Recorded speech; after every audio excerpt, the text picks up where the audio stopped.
when we're getting ready to do wet and wet watercolor, we want to really reactivate our paint. So we're going to do a really good squish with a water bottle. And then what I really like to do is make sure we have a good puddle in all the colors, and all the areas that we're going to be working on, we're going to pre-wet. So in this case, I have a little preliminary drawing done on my watercolor paper, and then I'm going to go ahead and mix up some colors that I'm going to use ahead of time, so I have a good amount of very wet saturated color on my palette. And then I'm just going to take some clear water, and I'm going to do the pieces that I want to work on first. So the flower petals are what I'm just going over, and I'm wetting them really well. I'm not making a puddle, but I'm making sure they're really wet. And the reason that they're turning kind of that pinkish color is not because I have color or pigment on my brush, but I drew with a red watercolor pencil. So now I'm dropping in the really wet pigment into those already wet petals. So the paper's wet and I'm dropping wet pigment on. So it's wet onto wet. So we're going wet into wet, and then we can just keep building up layers of saturated color. Now, watercolor does not want to flow where the paper is dry. So I can even bubble it up or make it very, very wet, make very wet puddles into those wet areas. And as long as I don't really bang the paper or put a blow dryer up close to it when it's really saturated, that water's not going to flow anywhere other than where the paper is really wet. That's one of the properties of watercolor, is that it doesn't want to go where the paper is dry. So if you pre-wet the paper, that's the only place it really wants to flow. So now I can go ahead and add lots and lots of pigmented puddles of paint into there, and I'm varying my colors a little bit. So I've made a purple, I've added a little bit of red violet into it, a little bit more blue into some of the areas, and I just keep dropping pigment into those places on those petals until I'm happy with the saturation. Once I move it, you can really see like how much water I have on those petals, and then I'm moving on to the next flower and doing the same thing. So I'm pre-wetting again, and I don't mind that there's a little bit of pigment left from the last flower because we're painting that same color. I'm going into clean water, but I'm also activating the red color pencil. And then as soon as I get everything really damp, and it's more of a dampness that I'm going for rather than soaked, then I'm going to go into each one of those, add lots of pigment, and then I'll continue to build layers of saturated color, and just continue to add more and more color until I get the color that I really want. And that's how I build up the really deep, rich colors and deeply pigmented, saturated colors in my wet into wet watercolors. Once you learn how to do this in a systematic way and in a controlled way, you can learn to control what seems like the uncontrollable. So even when you're working over big areas, you can really learn to work very wet, and allow the pigment to blend and spread on its own and do its thing, right next to other colors. If you just use a little patience, allow things to dry in between, and or blow them dry before you add additional colors, especially complementary color. So in a minute here, I am going to grab my blow dryer and I'm going to be drying, because I'm going to be using this kind of chartreuse yellow-green color, and the yellow-green and violet or purple are complementary because yellow and purple are complementary. So I just want to get that dry so that those two colors aren't competing and desaturating each other and creating a muddy color. You can see how when I painted in the leaf shape, the little bit of the flower petal ran in, but even that, I love the way that looks. And but now that it's bone dry, I can go over with that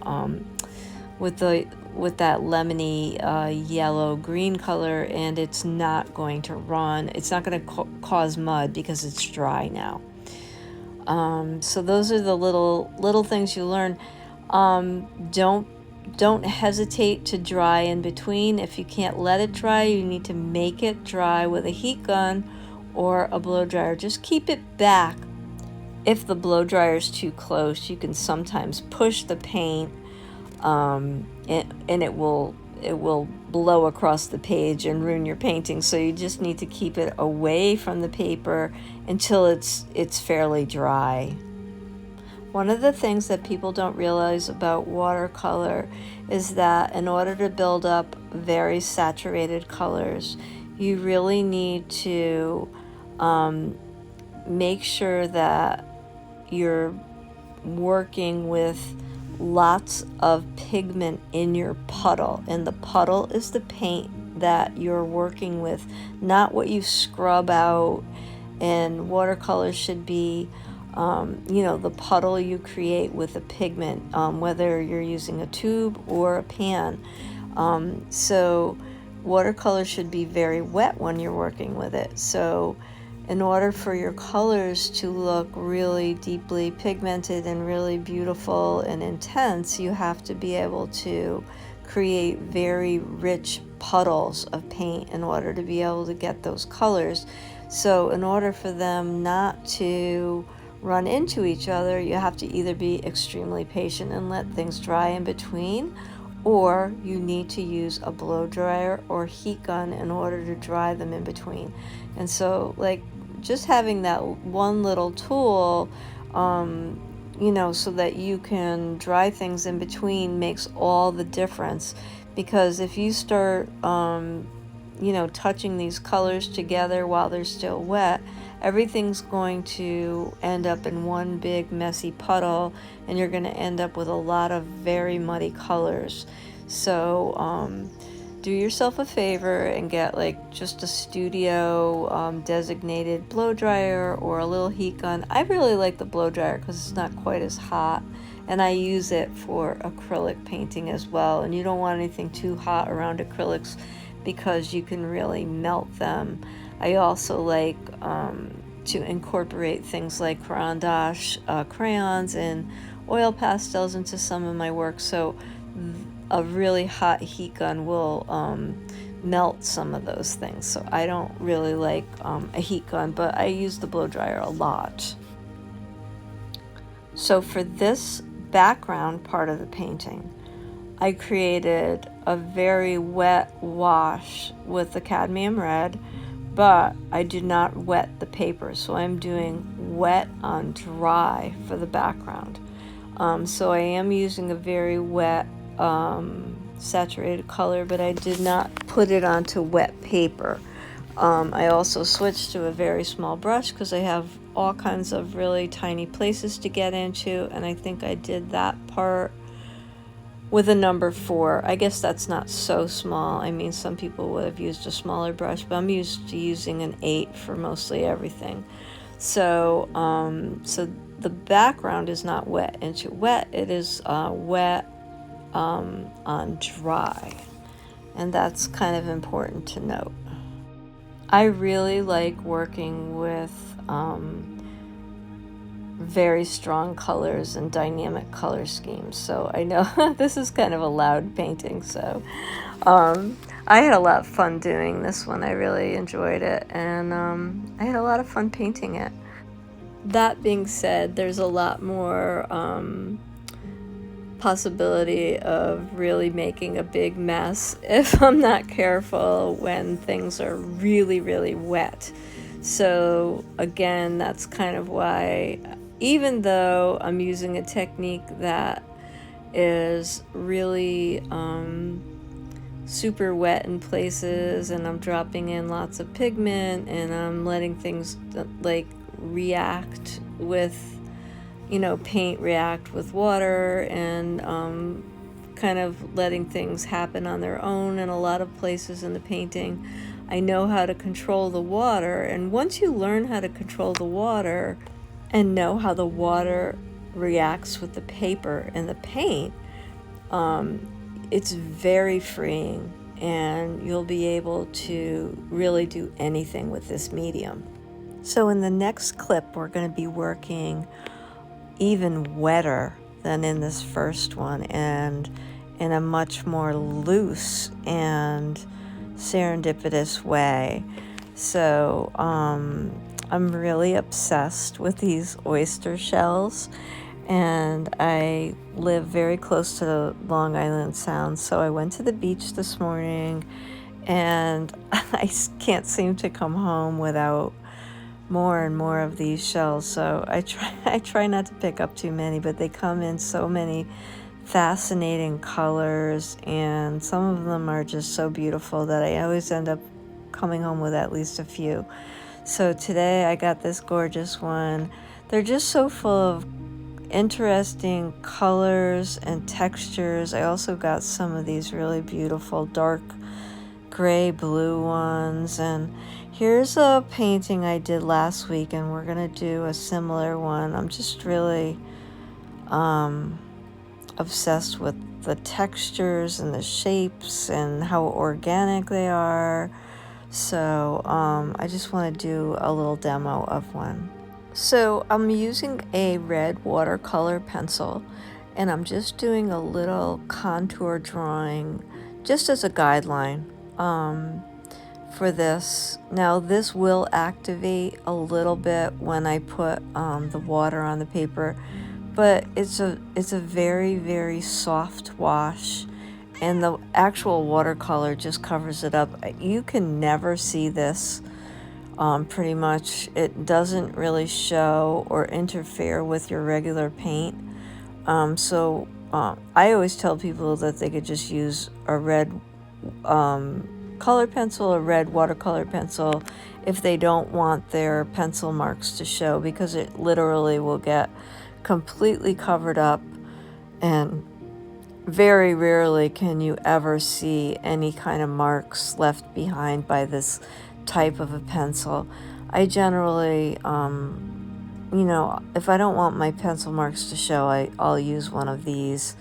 And then you'll see later on in this video where I activate it and it looks a little pink, but then it gets covered right up with when I start painting. You can't really ever tell that it was ever there. These are very soft. They give a very soft effects. These are older kind of Derwent ones, and they're quite old, so they're not as intense as the ones that they make now.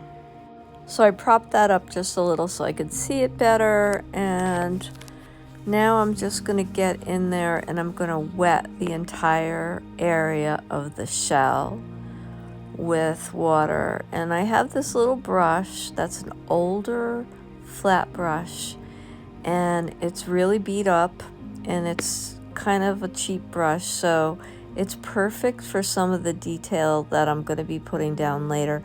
Sometimes you just want a really crummy old brush to add some details into your wet into wet, and you'll see what we're going to do with that later.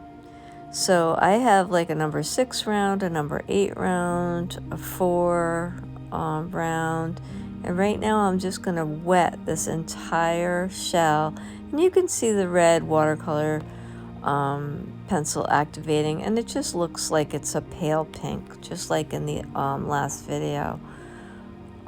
It's a very soft kind of a pastel color, and all I'm doing is trying to just wet the paper, and I want it a little bit more than damp.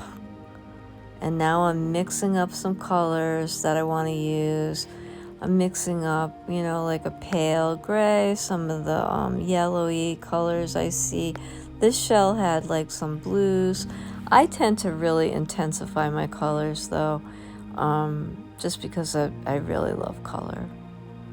So I'm popping in some of the yellow colors that I see in the shell, and then I mixed up some pale gray, blue colors that I saw in there, some lavender colors, and I start dropping them all into the wet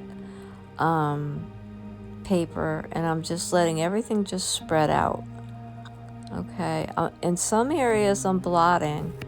I do that sometimes if I don't like the way something looks. You can pick it right back up with a paper towel and then start over.